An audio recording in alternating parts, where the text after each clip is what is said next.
You feel that fire inside you, don't you?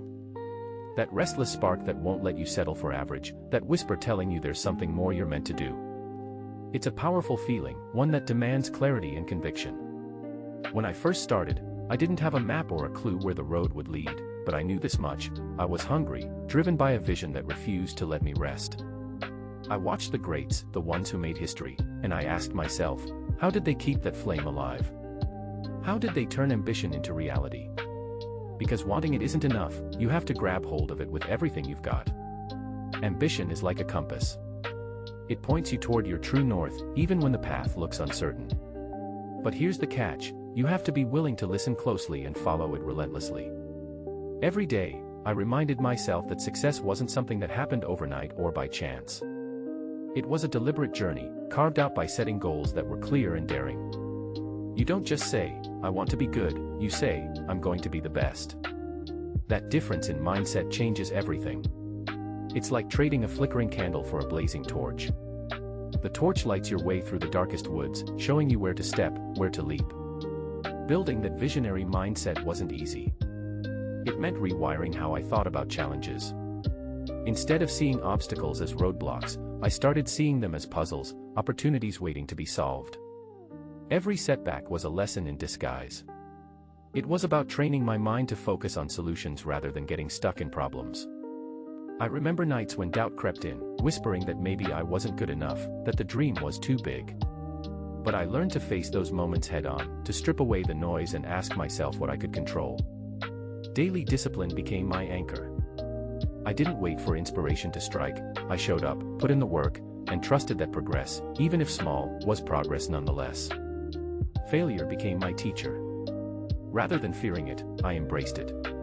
Each misstep was a stepping stone, a necessary part of growth. The world is full of stories about people who succeeded without a hitch, but those stories are the exception, not the rule. What sets the winners apart is their willingness to stumble, to get back up, and to keep moving forward with even greater resolve. I treated failure like a forge, where my determination was hammered and shaped into something stronger. That mental toughness, it's like steel. You can bend it, you can stretch it, but you don't let it snap. One of the toughest lessons was overcoming the voice inside that doubted me the most. That voice that said, "You're not ready," or "What if you fail?" It's a battle we all fight. But I found that the only way to silence it was to confront it.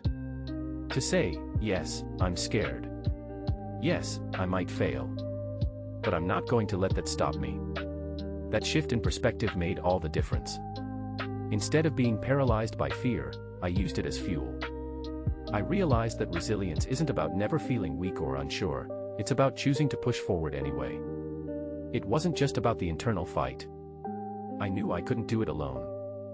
I sought out mentors, people who had walked the path before me and who carried the wisdom of their own battles.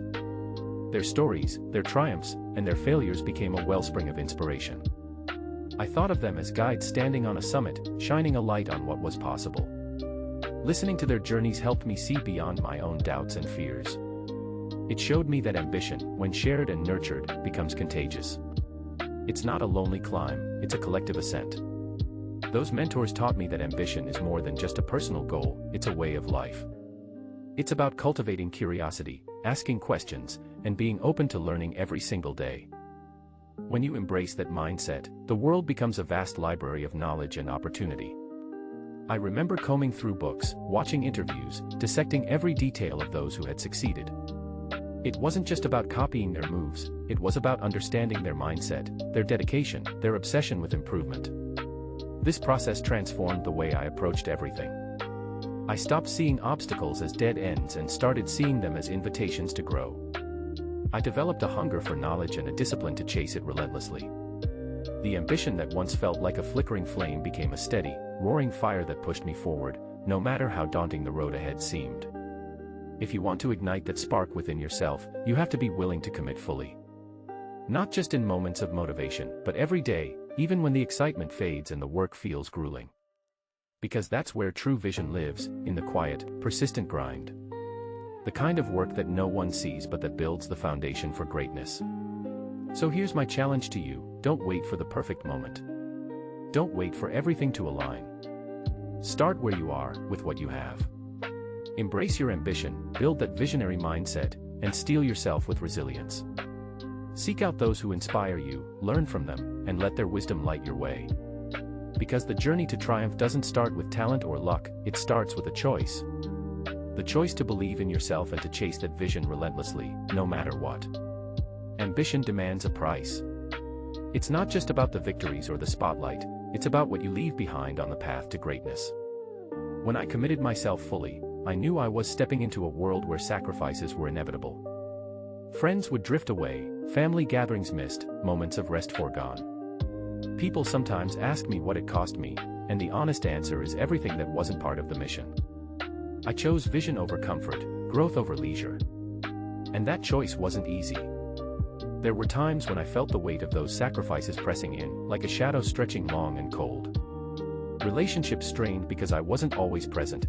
I wasn't the friend who showed up for every party or the family member who stayed for Sunday dinners. I missed vacations, skipped celebrations, and turned down invitations, not because I didn't care, but because I couldn't afford distractions. The world doesn't pause for your dreams. If you want to reach the top, you have to be willing to walk a lonely road. The people who truly mattered understood, even if the gap grew wider. This was never about glory or recognition, though. It was about a relentless commitment to excellence that demanded everything I had to give. I remember nights when exhaustion clawed at me, when every part of me screamed for rest, but I showed up anyway.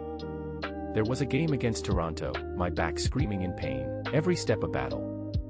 I could have sat out, but I refused. I wanted no one to think I was avoiding the fight.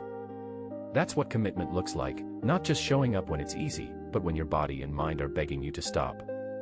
It's about standing firm, even when the odds stack against you. That kind of dedication isn't just physical, it's mental and emotional too.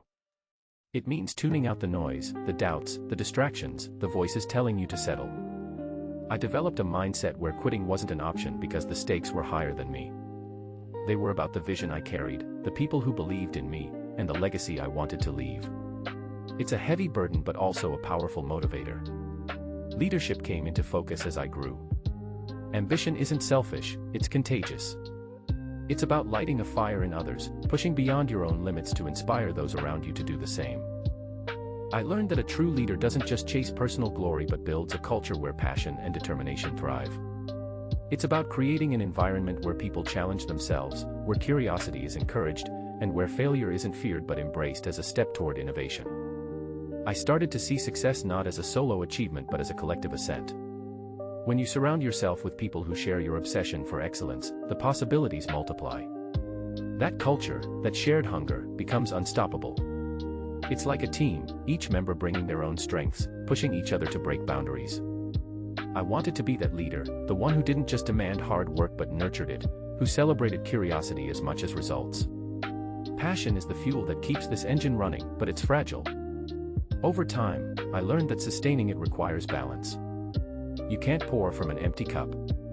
Resilience doesn't mean ignoring your body or mind until they break, it means knowing when to push and when to recharge.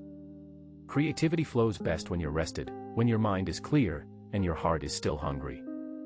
That balance wasn't instinctive for me, it was a lesson learned the hard way. One of the most defining moments came with a brutal injury, a ruptured Achilles during a game against the Golden State Warriors. I remember walking into the trainer's room, pain radiating through my leg, but my thoughts immediately turned to my kids. I had to be strong for them.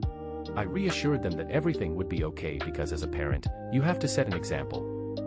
This injury was a new obstacle, but it wasn't the end. It was a test of my resolve, a moment to remind myself that true triumph isn't defined by setbacks but by how you rise afterward. That experience reinforced a truth I hold dear: the journey is never smooth, and sometimes you have to step away to come back stronger. I chose to leave the game on my own terms, not because I was forced, but because I understood what it meant to finish with dignity and purpose. That decision reflected a lifetime of learning, the sacrifices, the discipline, the leadership, and the passion, all coming together in one defining moment. Now, looking back, I see that the legacy isn't just in the records or the trophies. It's in the people inspired, the culture built, and the resilience passed on. It's in the understanding that ambition is a journey filled with sacrifices but also with unparalleled fulfillment. It's knowing that every moment of pain, every missed gathering, every grueling practice, Was worth it because it brought me closer to the vision I chased relentlessly. If you want to commit to something great, you have to be ready to pay the price. But remember, that price isn't just about loss, it's about gaining strength, wisdom, leadership, and an enduring passion that fuels everything you do. That's the real triumph. If you love the story, like the video and subscribe.